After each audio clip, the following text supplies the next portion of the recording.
সুপ্রিয় দর্শক শ্রোতা, আজকে বর্তমান অন্তর্বর্তীকালীন বাংলাদেশের যে সরকার এবং বাংলাদেশের অন্যতম প্রধান রাজনৈতিক দল বাংলাদেশ জামাত ইসলামীর সাংবিধানিক যে স্ট্যাটাস, এই নিয়ে আমরা গুরুত্বপূর্ণ একটি আলোচনা করব। আমরা আজকের আলোচনাটি দুটি পর্বে আমরা ভাগ করে নিব। এক নাম্বার হচ্ছে বর্তমান অন্তর্বর্তীকালীন সরকারের সাংবিধানিক স্ট্যাটাস।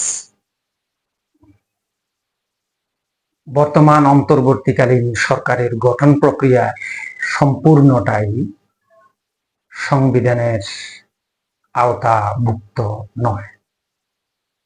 পৃথিবীর তাবৎ গণ আন্দোলনের পরবর্তীতে, গণ অভ্যুত্থানের পরবর্তীতে যে সরকার প্রতিষ্ঠিত হয়েছে, সেই সরকার গণ অভ্যুত্থানের যে ডিমান্ড রয়েছে সেটি ফুলফিল করতে গিয়ে কখনো প্রচলিত সংবিধানের অধীনে গণ অভ্যুত্থানের যে চাহিদা, এটা যেহেতু পূরণ করা সম্ভব নয়, সেই প্রেক্ষিতে কখনোই গণ অভ্যুত্থানের পরবর্তী সরকার প্রচলিত সংবিধানকে বহাল রাখেনি এবং প্রচলিত সংবিধানের আলোকে রাষ্ট্র পরিচালনা করে।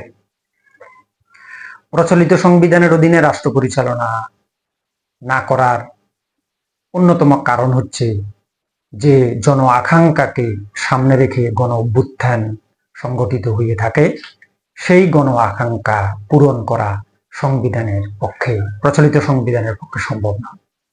এ কারণে পৃথিবীর কোথাও গণ অভ্যুত্থানের পর, গণবিপ্লবের পর প্রচলিত সংবিধান বহাল থাকেনি।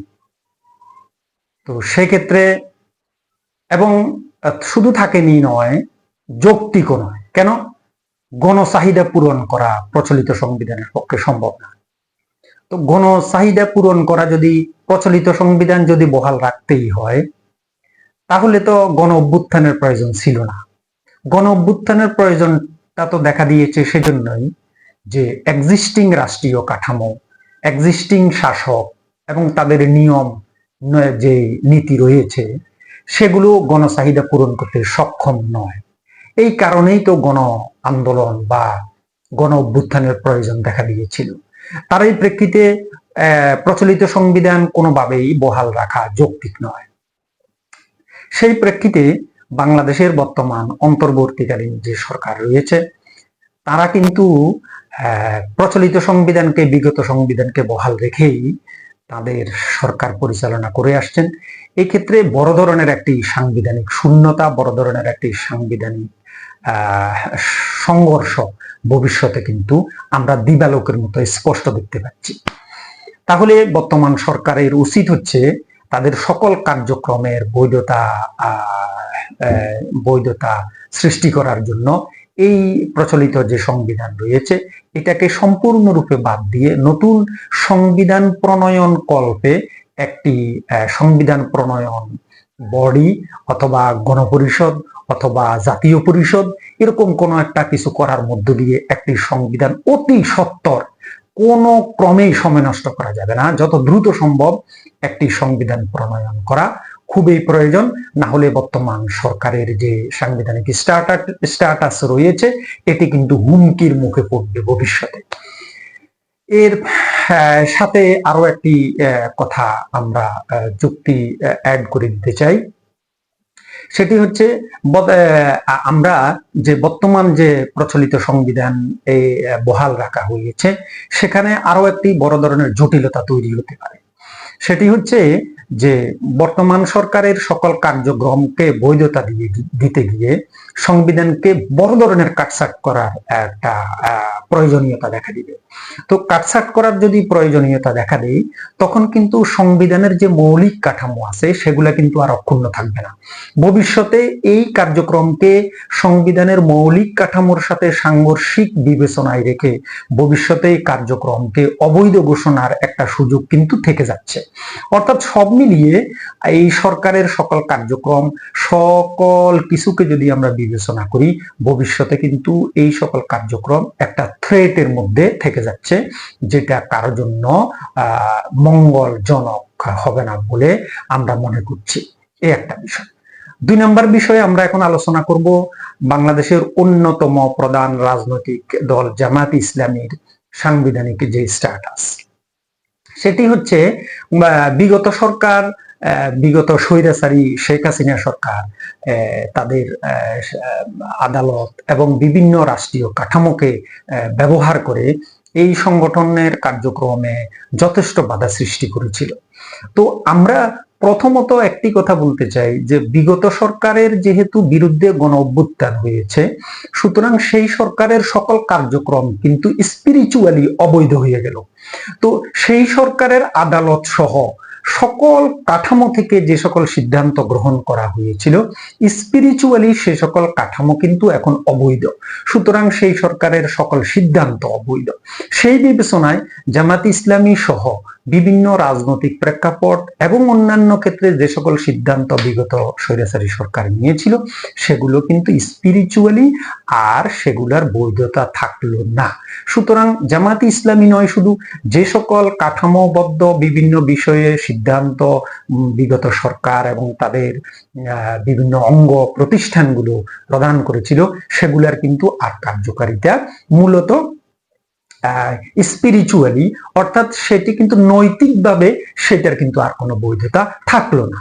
1 নাম্বার পয়েন্ট।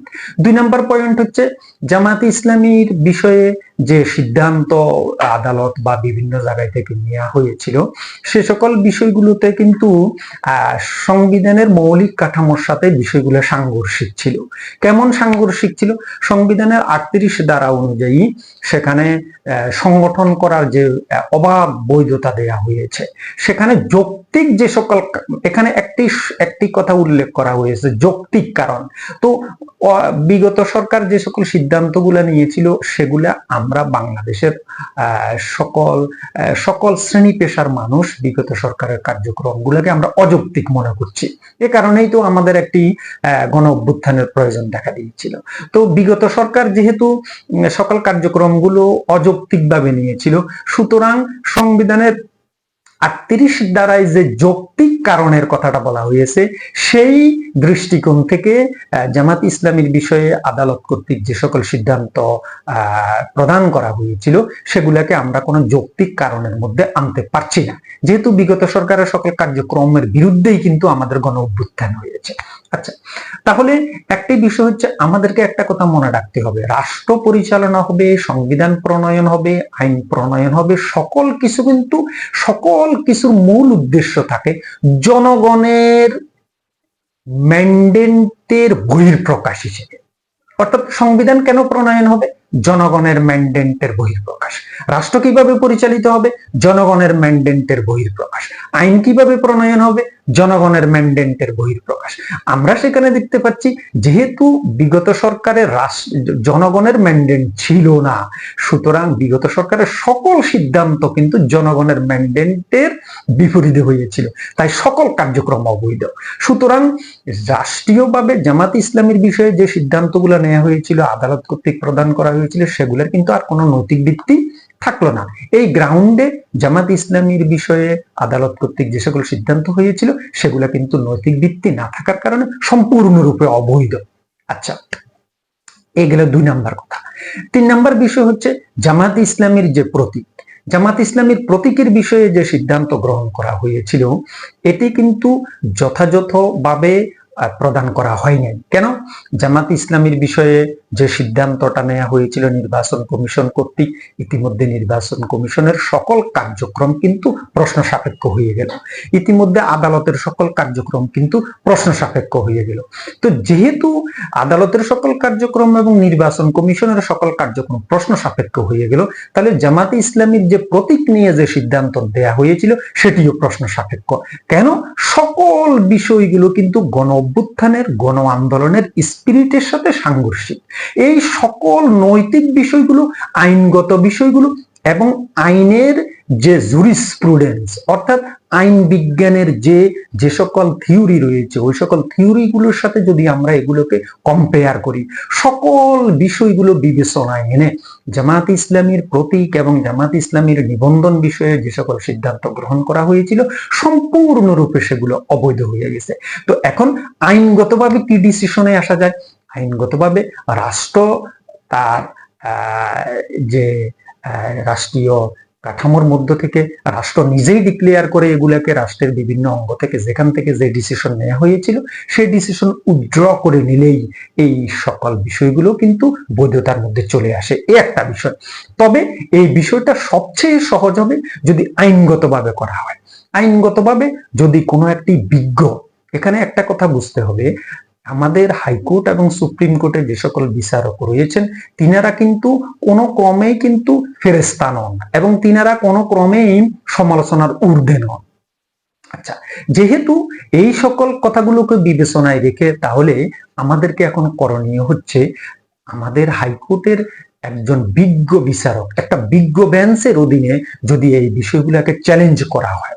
আরেকটা বিষয় হচ্ছে এই মামলাটা যেহেতু ইন্ডিং পজিশন ছিল সুপ্রিম কোর্টের আপিল বিভাগে, তাহলে আপিলটাকে পুনরুজ্জীবিত করার মধ্য দিয়ে একটি ফুল বেঞ্চে শুনানির মধ্য দিয়ে যদি সুন্দর করে এটাকে একটি সমাধানী আইনি সমাধানে যদি আসা হয় তাহলে ভবিষ্যতে চ্যালেঞ্জ করার কোনো সুযোগ থাকবে না।